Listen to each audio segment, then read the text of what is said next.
జాంపండు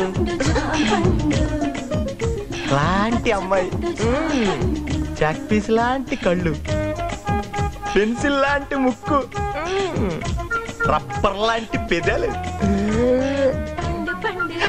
అయ్య బాబోయ్, నేను చాలా లక్కీయే.